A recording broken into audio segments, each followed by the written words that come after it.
Bonjour et bienvenue, c'est notre 7e vidéo d'initiation à la méditation silencieuse. Le thème de cette vidéo c'est aller vers ce qui est simple. Un enjeu important dans le mouvement de la prière, c'est celui de la simplification.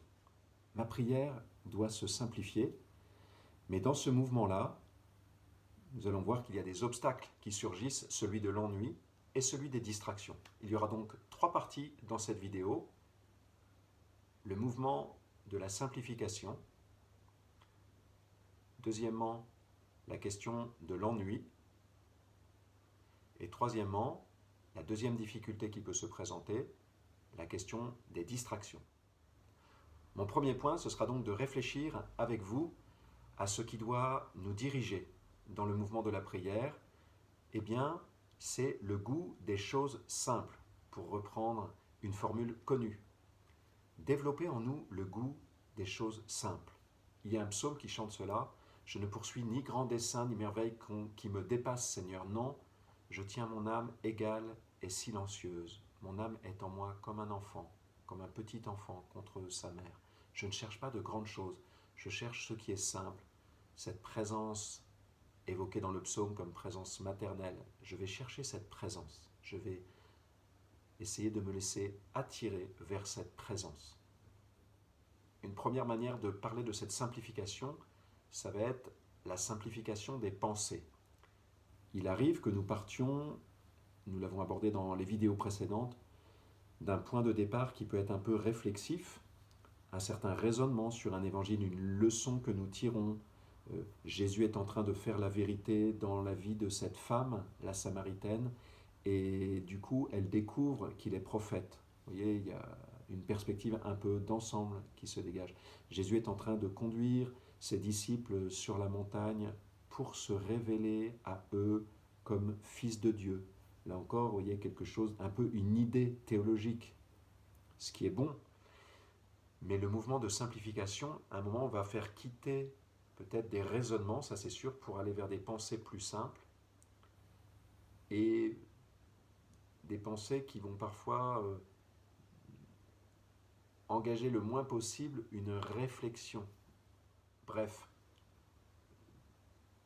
le mouvement de simplification du côté de l'intelligence va se traduire comme, on va dire, sortie du réflexif pour aller vers quelque chose de plus contemplatif.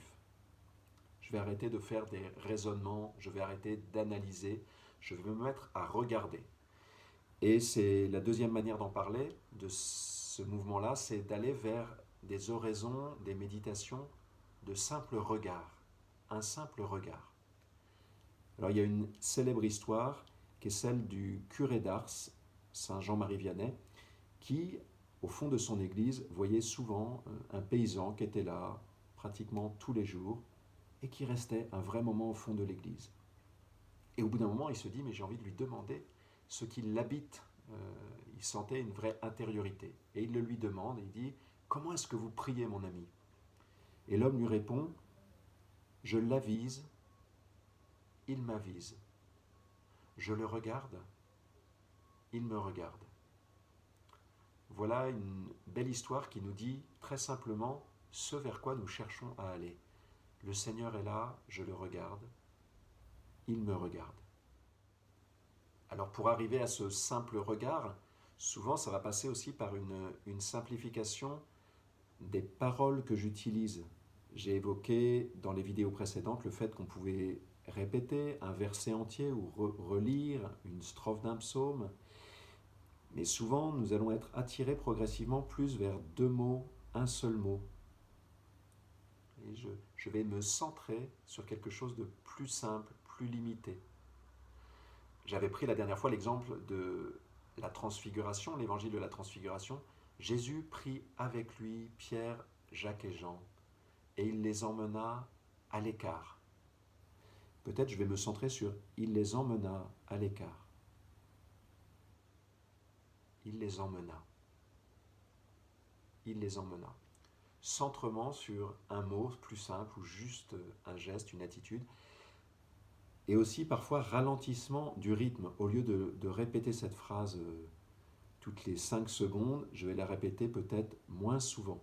Voilà, je connaissais quelqu'un qui me disait, moi pour faire oraison, je prie le Je vous salue Marie, j'en dis 10 en 1 heure. Vous voyez, ça fait un mot de temps en temps, ou une phrase simplement de temps en temps, comme pour réactiver un peu la prière. Au fond, là, on n'est pas très loin de la prière du cœur dans la tradition orientale, où on répète quelque chose de très simple, voire même simplement répéter le nom de Jésus. Il peut y avoir tout à fait un moment où on arrive dans le mouvement de la méditation et de l'oraison à simplement répéter le nom de Jésus, ou répéter le nom du Père, ou invoquer le nom de l'Esprit. On peut arriver de manière très très simple à quelque chose comme cela. C'est bon. Ce qui permet cette simplification d'aller vers ce simple regard, vers ce simple mot peut-être, ce qui permet cela, c'est qu'en fait, dans ce mouvement, eh bien, notre cœur et notre esprit deviennent surtout attentifs à une présence. L'attention s'est éveillée à une présence, la présence de Dieu. Il est là. Ce que nous dit Jésus comme clé de la prière, souvenez-vous, ton Père est là. On peut le dire aussi de Jésus, le Christ ressuscité des morts est là.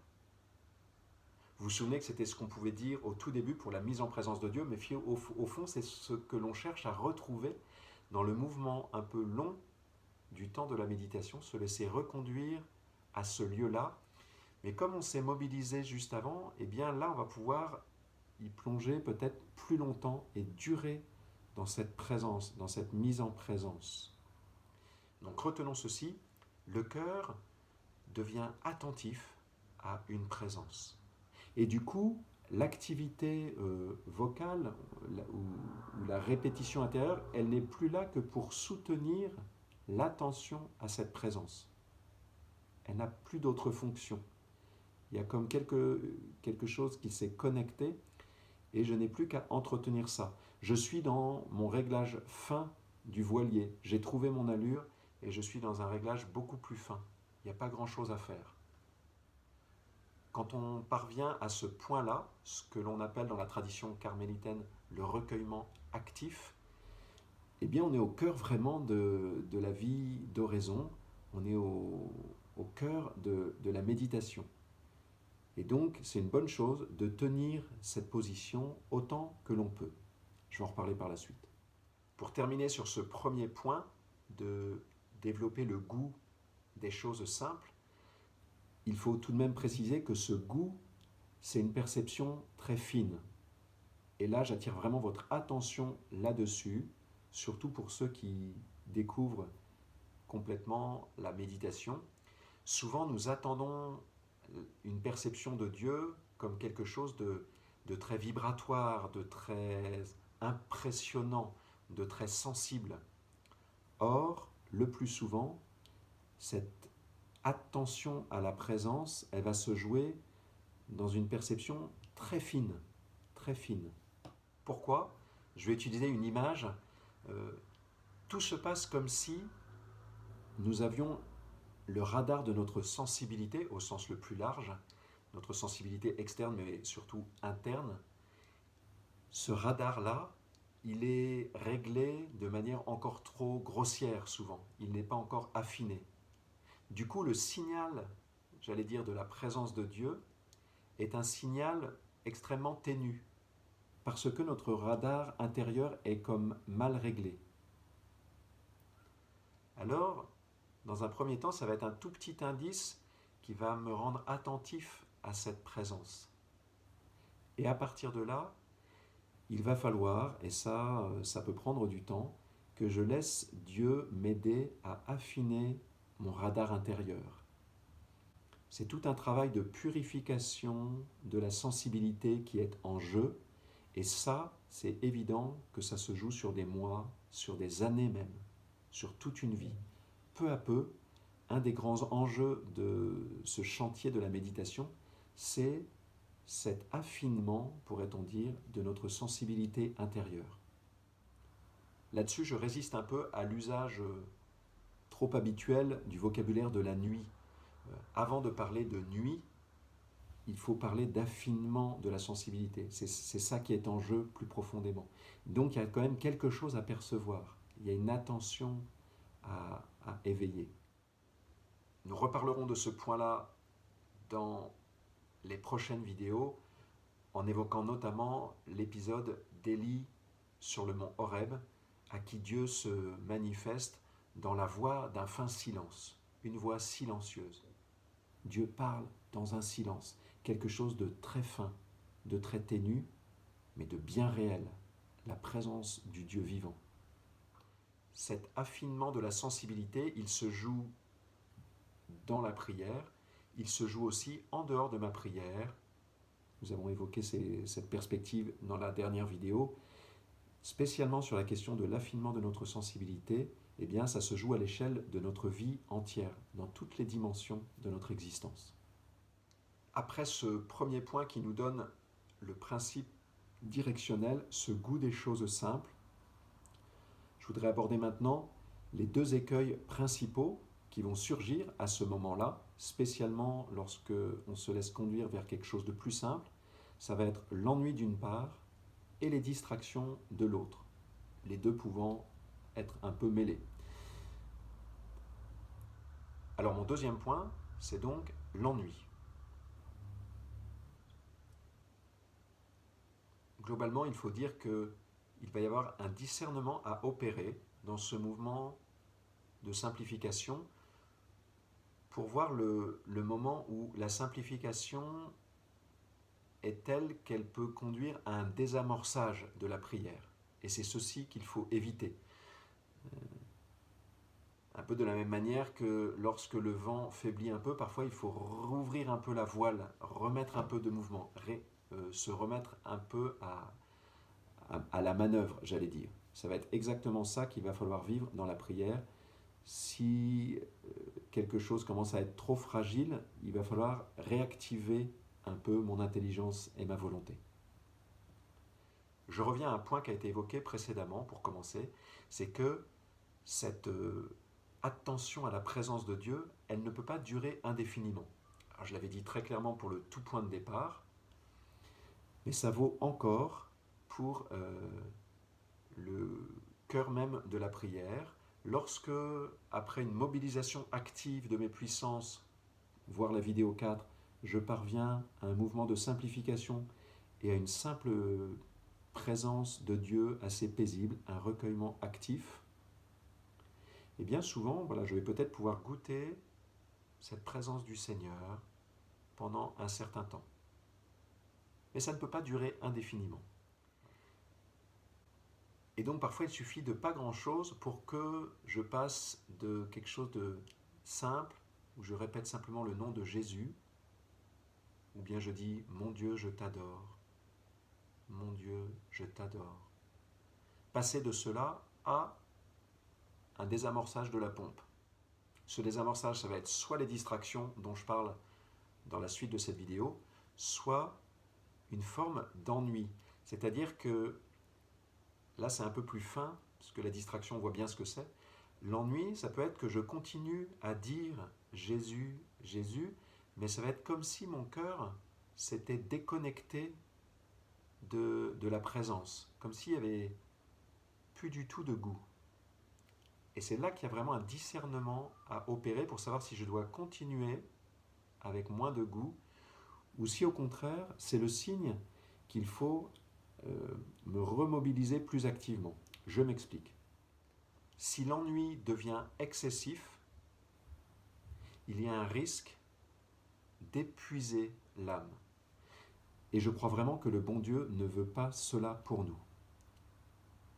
Or, il peut arriver qu'on s'installe un peu dans cette idée-là, que la prière, c'est ça, il faut endurer, c'est la nuit spirituelle, il n'y a rien à voir, rien à sentir. Attention là encore à ce vocabulaire-là, c'est assez trompeur à mon avis. C'est vrai que Thérèse d'Avila, Thérèse de l'Enfant Jésus, d'autres encore évoquent des moments d'ennui dans leur prière. Elle dit parfois je comptais les dalles ou je comptais les clous dans la chaussure de ma voisine de devant. Néanmoins, si ceci vient trop souvent et est un peu usant, ça peut être plutôt le symptôme qu'il y a un défaut de conduite active de la prière. Je me souviens d'une congrégation religieuse dans laquelle il y avait vraiment un défaut de formation spirituelle à l'oraison, à la méditation. Et du coup, un certain nombre des religieuses étaient un peu lancées comme ça dans des temps très longs de méditation, 1 heure, 1 ou 2 fois par jour, 2 fois souvent, avec très peu d'armes, et on les installait un peu plutôt dans cette perspective de dire il faut durer, c'est comme ça. Sans quasiment de recours à la parole de Dieu, sans, je dirais, de vision stratégique de ce qu'il faut faire, vous voyez, de la manière dont il faut manœuvrer, parfois changer de bord, hein, comme à la voile. Qu'est-ce que ça produisait? Eh bien, ça produisait beaucoup d'espèces d'usure psychologique, spirituelle dans la prière. Vous voyez, une espèce d'idée finalement qui s'installe qu'il y a une dureté dans la relation à Dieu. Dieu ne veut pas cela pour nous. Donc le critère, il est celui-ci. Si nous sentons qu'il y a vraiment quelque chose d'excessif dans l'ennui, quelque chose d'épuisant, c'est le signe qu'au fond, j'ai épuisé le goût de ma première munition. C'est ce qu'on pourrait appeler le syndrome du chewing-gum. Ma première munition, la première parole que j'ai utilisée a épuisé son goût. Eh bien, ça veut dire simplement qu'il faut que je passe à la seconde munition. C'est pour ça qu'on arrive avec 2 ou 3 munitions, avec 2 ou 3 points d'oraison au début d'un temps de méditation silencieuse. Quand j'arrive un peu à ce point d'usure, eh bien, je réarme et je reprends le travail depuis le début. Mais le discernement, il peut être un peu autre, c'est que je vais voir au contraire que certes, je ne sens pas grand-chose, et pourtant, je peux sentir intérieurement que je suis toujours attiré d'une certaine manière par cette présence dont j'ai une perception très ténue, mais dont je sens bien qu'elle est réelle. Voilà, alors c'est entre ces deux options, il faut voir. Pas d'ennui excessif, mais il faut parfois supporter un certain ennui, endurer un peu un manque de goût, parce que le petit signal que j'attrape me suffit, et c'est dans ces moments-là, d'une manière spéciale, que Dieu est en train d'affiner ma sensibilité, l'enjeu que j'évoquais tout à l'heure. Pour faire ce discernement, il peut être bon d'invoquer l'Esprit Saint et de demander « Esprit Saint, est-ce qu'il faut que je reste encore là dans ce lieu, ou est-ce qu'il faut au contraire que je réamorce une nouvelle séquence, pourrait-on dire, à partir d'une nouvelle munition ?» Je termine cette deuxième partie, voyez, en vous rendant attentif au fait que le goût est comme une boussole pour nous conduire dans la prière. C'est le goût qui, pendant le temps de lectio préalable à la méditation, va nous rendre attentifs aux 2 ou 3 points qui vont être notre nourriture du jour ou de la semaine. Si on réutilise les mêmes points pendant la semaine, c'est possible aussi, envisageable. Donc le goût pendant la lectio, c'est le goût qui, pendant la méditation, à un moment peut-être va me faire sentir l'envie, le désir de laisser jaillir une parole et de passer au temps de l'oratio. Et puis c'est encore ce goût qui va m'aider à sentir le moment où j'arrive un peu à usure et où il faut repartir dans un nouveau cycle. Importance du goût pour nous gouverner dans la prière. Pour terminer, un troisième point, comment gérer les distractions? Les distractions avec l'ennui, ce sont les 2 grands écueils dans la vie de prière, dans la méditation. Alors pour gérer les distractions, je vous donnerai 4 points. Le premier, eh bien, c'est avant tout de vérifier que j'ai bien fait le travail préparatoire à la méditation. C'est-à-dire, encore une fois, si je suis arrivé avec un corps non dispo, il ne faut pas trop s'étonner qu'il y ait une forme d'agitation intérieure. Et de la même manière, si je n'ai pas fait attention à traverser un peu le sas d'entrée dans la prière et à évacuer peut-être la petite idée fixe ou le petit ronronnement, le petit disque intérieur qui tourne, si je n'ai pas mis un coup d'arrêt à cela, eh bien c'est ça qui tourne et qui revient sans arrêt sous forme de distraction. Donc, avoir bien respecté le sas d'entrée et la préparation du corps, ça peut être déjà la première chose à vérifier. S'il y a des distractions qui reviennent trop dans la prière, de poser cette question, est-ce que j'ai bien fait le travail préparatoire? Le deuxième point clé pour gérer les distractions, c'est de ne pas confondre distraction et intégration spirituelle. Je m'explique. Il y a un certain nombre de situations où ce qui me revient à l'esprit n'est pas du registre de la distraction en vérité, mais du registre de quelque chose d'essentiel dans ma vie que le bon Dieu veut me faire intégrer spirituellement. Vous voyez, j'ai pas mal insisté dans des vidéos antérieures sur le fait que je n'étais pas là d'abord pour me centrer sur mes problèmes, ça reste vrai. Néanmoins, si je vois que quelque chose revient, ça peut être même des choses tout à fait concrètes. Si je repense à mon patron, si je repense à un collègue de travail, si je pense à une difficulté de ma famille dans la prière, soit j'ai identifié que c'était quelque chose que j'avais à laisser à distance, soit alors je peux discerner que Dieu a quelque chose à me dire à travers ça, ou que je dois en faire le matériau de ma prière. Voilà. Là encore, il n'y a pas de règle. Il faut vraiment demander à l'Esprit Saint de nous indiquer ce qu'il convient. Et peu à peu, on apprend à savoir s'il faut revivre une sorte de petit sas d'entrée, ou bien au contraire accueillir ce souvenir qui me vient, ce point d'attention qui revient dans ma prière et à travers lequel Dieu a quelque chose à me dire. Dieu nous parle aussi à travers les événements. Et donc ça fait naturellement partie de l'alchimie de la méditation qu'entre en scène, j'allais dire, à un moment ou l'autre, le souvenir d'un événement proche, actuel, ou même d'un événement lointain que Dieu veut me faire intégrer spirituellement. On voit très clairement cela dans la trajectoire de nombreux psaumes où il y a vraiment une intégration spirituelle forte de ce que je suis en train de vivre dans mon quotidien. Donc autant il est de bonnes méthodes de plutôt chercher à traverser le rideau dans un premier temps et à laisser les choses de côté, sauf exception d'événements vraiment majeurs.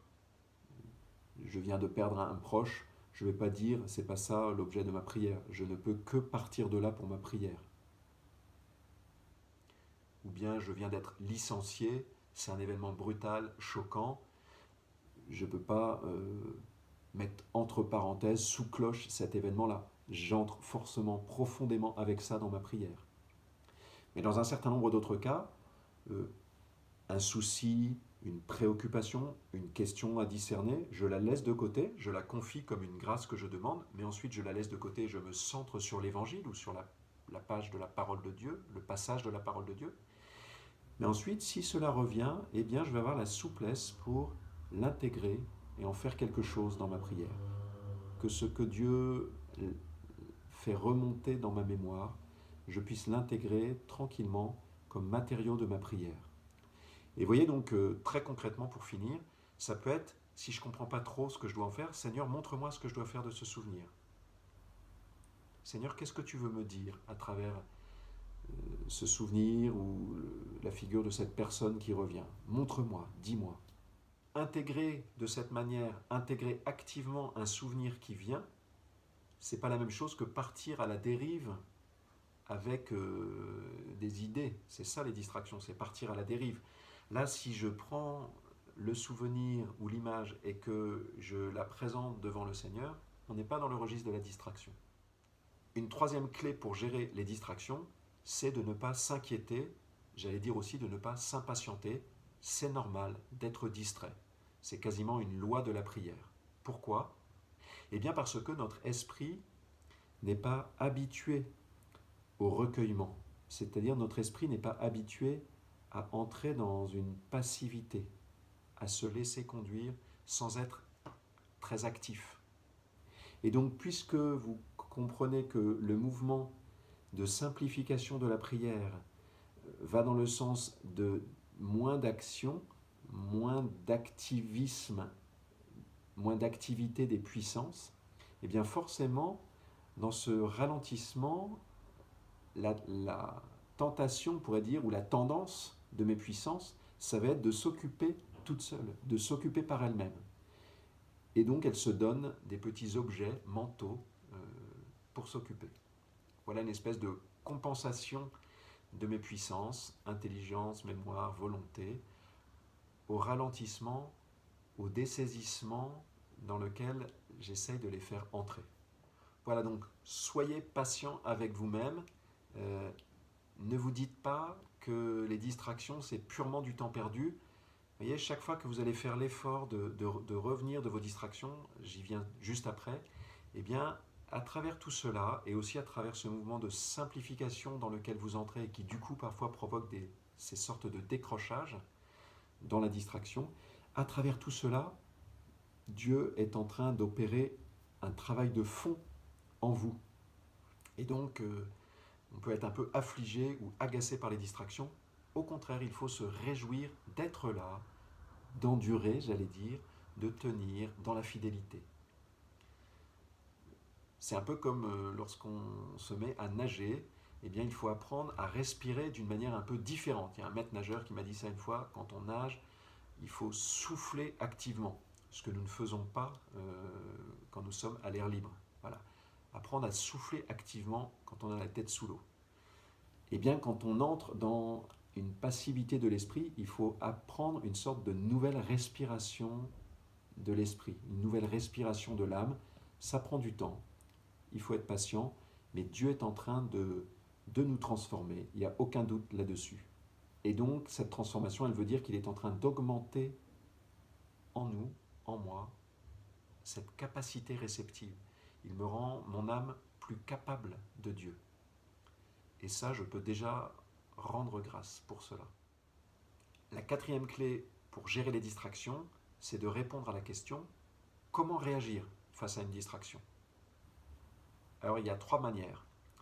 La première manière, eh bien, c'est dès que je m'aperçois que j'étais distrait, je reviens tout de suite là où j'ai décroché.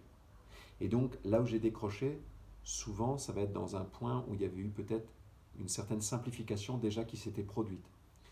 Donc, si j'étais juste en train de dire « Jésus, tu es là. Jésus, tu es là. » Eh bien, je reviens à cette parole-là. Je reviens à ce lieu simple. Première option.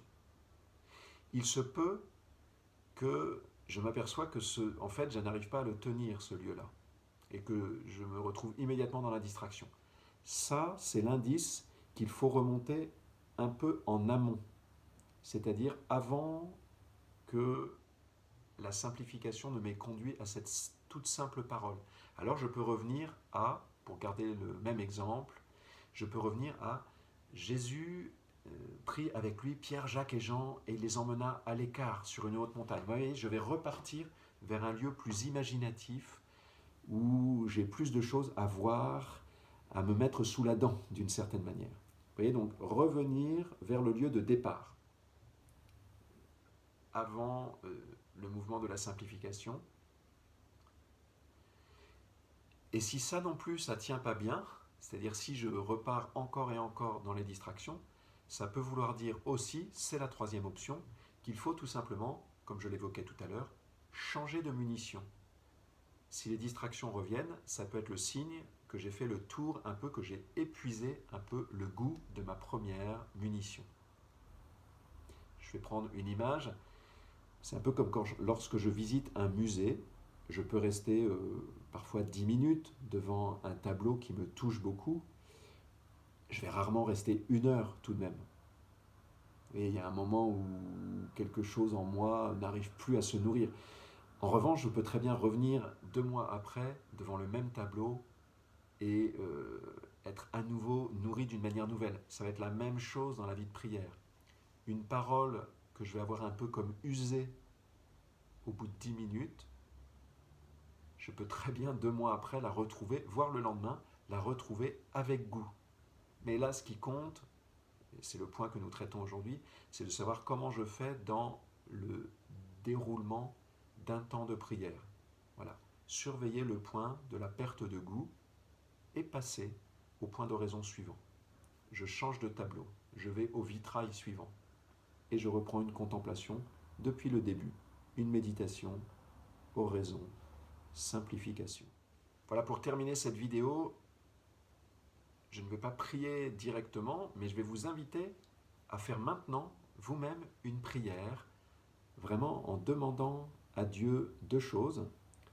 La première, c'est de développer en vous ce goût des choses simples. Demandez à Dieu de venir simplifier votre cœur, votre intelligence.